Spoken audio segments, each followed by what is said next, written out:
अस्सलाम वालेकुम दोस्तों। तो दोस्तों कैसे हैं आप सब। उम्मीद करता हूं कि आप सब खैरियत से होंगे। अल्हम्दुलिल्लाह। दोस्तों आपकी जानकारी के लिए बता दूं, नूह से फिरोजपुर झिरका पर इतनी मौतें होती हैं इस खूनी रोड पर, बहुत ज्यादा। कितनी माओं के बच्चे इस दुनिया से चले गए, कितनी बहनों के भाई इस दुनिया से चले गए। इसी बात को लेकर आज हमारे साथ मौजूद है मुबारक भाई। आज उनसे बात करेंगे हम। जी अस्सलाम वालेकुम। वालेकुम सलाम। जी मुबारक भाई, आपने देखा इस खूनी रोड पर जगह जगह पर गड्ढे हैं और बहुत बुरी हालत है इस रोड की। आप क्या कहना चाहते हैं इस रोड के बारे में। असल में इस रोड के लिए हम लगातार संघर्ष कर रहे हैं। लगातार हम इसके लिए पहले भी पिछले 2020 से 2021 में लगातार हमने इसके लिए रोड प्रदर्शन पैदल मार्च किया नूह तक के लिए, लेकिन सरकार है कि जो सुनने का नाम नहीं ले रही। हमारे रहनुमा है जो कि हमारी बात को सही तरीके से वहां रख नहीं पा रहे हैं या उनकी सुनी नहीं जा रही। अगर उनकी सुनी नहीं जा रही है तो हमारे बीच आए, रोड पर हमारे साथ बैठे हैं। हम इस लड़ाई को रोड के जरिए भी लड़ेंगे। चाहे अब इस रोड पे क्या बताऊं मैं आपको, पिछले 4 साल में 1906 दुर्घटनाएं हुई हैं, जिसमें 846 लोगों की मृत्यु हो चुकी है, 1749 लोग इंजर्ड हो गए। तो आप औसतन लगा लो पर डे एक मौत। तो आप हमारे लिए बहुत अफसोसजनक है कि हमारे मेवात के साथ इतना सोताला व्यवहार हो रहा है, फिर भी सरकारें हमारी नहीं सुन रही। तो इसके लिए हम लड़ाई लड़ रहे हैं और आखिर दम तक लड़ाई लड़ेंगे जब तक इस रोड को सरकार 4 लाइन ना कर दे। मुबारक भाई, यहाँ इससे पहले बीजेपी की सरकार थी, अब भी बीजेपी की सरकार है, और इससे पहले कांग्रेस की भी सरकार थी। उस टाइम से ही इस रोड की बुरी हालत है, लेकिन अब मौजूदा बीजेपी की सरकार है और विधायक जो हमारे फिरोजपुर झिरका के विधायक है मामन खान, बार बार मुद्दा उठा रहे हैं विधानसभा में इस रोड को, लेकिन कोई सुनवाई नहीं हो रही है। क्या कहना चाहते हैं आप। मैं विधायक साहब का शुक्रिया अदा करना चाहता हूं कि उसने हमारी आवाज विधानसभा में उठाई, लेकिन अगर सरकार वहां नहीं सुन रही है तो विधायक साहब को करना चाहिए कि रोड से लड़ाई लड़नी चाहिए, हमारे साथ बैठना चाहिए।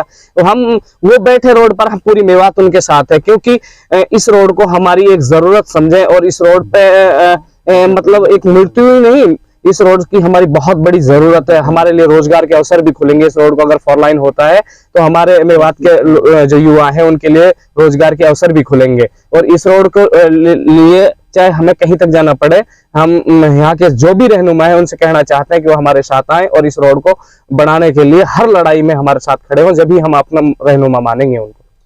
मुबारक भाई, मुझे तो लगता है इस रोड को लेकर ही राजनीति हो रही हो। हाँ, हो सकता है। हाँ, मैंने आपको बता दूं कि दुष्यंत चौटाला ने जब हमारे विधायक साहब ने आवाज उठाई विधानसभा में, तो दुष्यंत चौटाला बोलता है कि वो जब तक मेगा हाईवे जो मुंबई बड़ौदा हाईवे है उसको बन जाने के बाद सोचेंगे इसके बारे में, क्योंकि हो सकता है ये ट्रैफिक वहां डाइवर्ट हो जाए। तो मैं विधायक जो दुष्यंत जी है उससे मैं कहना चाहता हूँ कि ये कोई नेशनल वो नहीं है, ट्रैफिक नहीं है, ये लोकल ट्रैफिक है। लोकल ट्रैफिक बहुत ज्यादा आवर ट्रैफिक है इस रोड पर, और ये यही रहेगा और इस पर बढ़ तो सकता है, इस पर ट्रैफिक कम नहीं होगा। तो उसको इस रोड को बनाने के लिए सोचना चाहिए। ये जवाब नहीं हुआ कि इस पे से ट्रैफिक वहां डाइवर्ट हो जाएगा। जी मुबारक भाई, अभी फिलहाल जो कि बीजेपी की सरकार है, जजपा और बीजेपी का गठबंधन की सरकार बनी हुई है। हमारे फिरोजपुर झिरका से नसीम अहमद हैं जो पहले एमएलए रह चुके थे, लेकिन भागीदारी तो है उसकी सरकार में, बिल्कुल। क्यों मुद्दा नहीं उठाते। हालांकि मानते हैं वो विधानसभा में जाकर मुद्दा नहीं उठा सकते, लेकिन आम जनता के साथ आकर खड़े हो सकते हैं, अपनी सरकार से कह सकते हैं ना हमारी मेवात में इतनी मौतें होती हैं, इसका जिम्मेदार कौन है। क्यों नहीं कहते, क्यों सामने नहीं आते। ये लोगों का काम है कि ये लोग सिर्फ हमें ना एक वोट के लिए इस्तेमाल करते हैं और अपने घर बैठ जाते हैं। इन लोगों ने कभी अगर हमारा मुद्दा उठाया होता ना, तो हम इतने पीछे नहीं रहते। हिंदुस्तान का पिछड़ा हुआ डिस्ट्रिक्ट का हमारे पर ये बदनुमा दाग नहीं लगा हुआ था अगर ये लोग ही सही होते। इन लोगों को हम इनकी औकात दिखाने के लिए आगे आएंगे और मेवात में अब वो गुलामी नहीं है। लोग जागरूक हो रहे हैं। जब ये वोट मांगने जाएंगे, सबसे पहला सवाल इनके लिए यही होगा कि क्या किया है आप लोगों ने हमारे लिए। क्योंकि पहले जैसे इन लोगों को हम चौधरी मान लेते थे, सारी चीजें ठीक है, चौधरी आ गए, सारी माफ है। अब माफ नहीं है, क्योंकि अब हम जागरूक हुए हैं लोग और अपना हक मांगना सीखे हैं लोग। और इसके लिए अब हम गांव-गांव जाके भी जागरूक करेंगे लोगों को, और गांव-गांव लोग ये मुहिम चलाएंगे कि खूनी रोड के लिए जो नेता हमारे साथ खड़ा था उसके लिए वोट करें, ना कि किसी ऐसे के लिए जो घर सो रहा है 5 साल से या 10 साल से। जी मुबारक भाई, अभी आपने यहाँ पर एक छोटा सा प्रोग्राम किया था, 12 बजे से 1 बजे तक किया था। जुमे का टाइम हो गया, जुमे की नमाज पढ़ने के लिए गए हुए सब। तो आगे की रणनीति क्या है आपकी? अब हमारी आगे की रणनीति है कि ये प्रोग्राम नहीं, एक धरना था, एक सांकेतिक धरना था, और आगे के लिए हमने 15 तारीख को इसके लिए पूरा धरना रखा गया है इसके लिए, और उसमें सारे संगठन हमारे मौजूद रहेंगे। हम सारे नेताओं को भी इनवाइट कर रहे हैं, जो भी नेता यहाँ आता है हमारे साथ बैठता है, हम देखते हैं कौन आता है कौन नहीं आता। इसके लिए सारे संगठनों को भी इन्वाइट कर रहे हैं। एक बड़ा एक दिवसीय धरना है, उसके बाद एक रणनीति बनाई जाएगी। इस लड़ाई को अब हम तेज करने के और हैं, इस लड़ाई को हम लड़ने के मूड में है जब तक ये रोड 4 लाइन ना हो। जी बिल्कुल। तो ये थे हमारे मुबारक भाई, जो कि कौम के बहुत ही हमदर्द थे। अब बात करते हैं हम दूसरे भाई से। अस्सलाम वालेकुम भाईजान। वालेकुम अस्सलाम। जी आपका नाम क्या है जी? मैं मौसम खान माहौली। जी आप क्या कहना चाहते हो जी इसके बारे में, रोड के बारे में? जी रोड के बारे में कहना, सबसे दुख की तो बात यह है कि जब 2009 में और 2011 तक भी, जब हम आज भी लोग इस चीज को कहते हैं कि भाई 4 लाइन उसी समय बन जाता था कांग्रेस की हुकूमत में।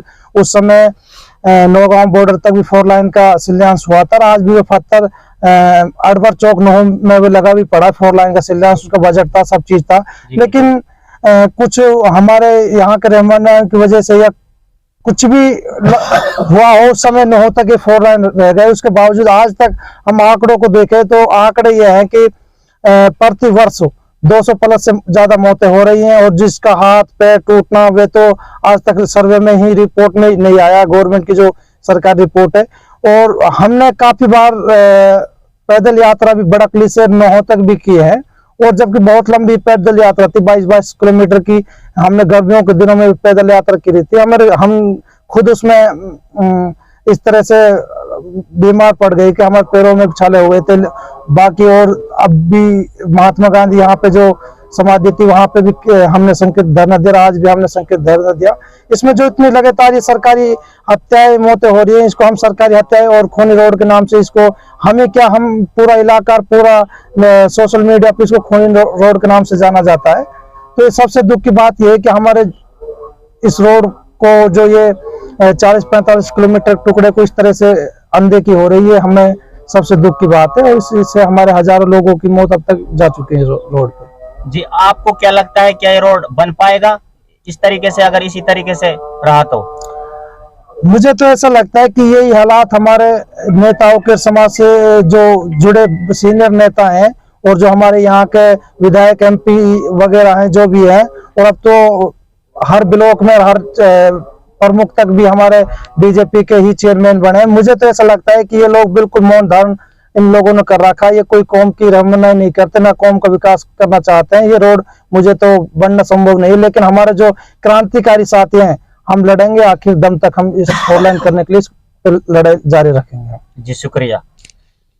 दोस्तों ये थे हमारे मुबारक भाई, और ये थे हमारे माहौली से हैं मौसम भाई। दोस्तों इन दोनों भाइयों ने बहुत ही अच्छी बात कही है इस रोड को, खूनी रोड को लेकर। आपने देखा होगा यहाँ पर हर दूसरे तीसरे दिन एक ना एक एक्सीडेंट होता है, और इतना भयानक एक्सीडेंट होता है कि उसकी मौत हो जाती है, और किसी के तो पैर टूट जाते हैं, किसी के हाथ टूट जाता है। लेकिन इतनी मौतें होती हैं, बहुत ज्यादा मौतें होती हैं। किसी का भाई इस दुनिया से चला जाता है, किसी लड़की का सुहाग इस दुनिया खत्म हो जाता है। मैं सभी भाइयों से यही कहना चाहता हूँ, सभी नेताओं से यही बात कहना चाहता हूँ, और समाज सेवियों से यही बात कहना चाहता हूँ, बढ़ चढ़कर इस में हिस्सा लें और सड़कों पर आएं और अपने आवाज को बुलंद करें इस खूनी रोड को लेकर, ताकि ये 4 लाइन बन सके। दोस्तों इस वीडियो को ज्यादा से ज्यादा शेयर करना। अस्सलाम वालेकुम, जय हिंद।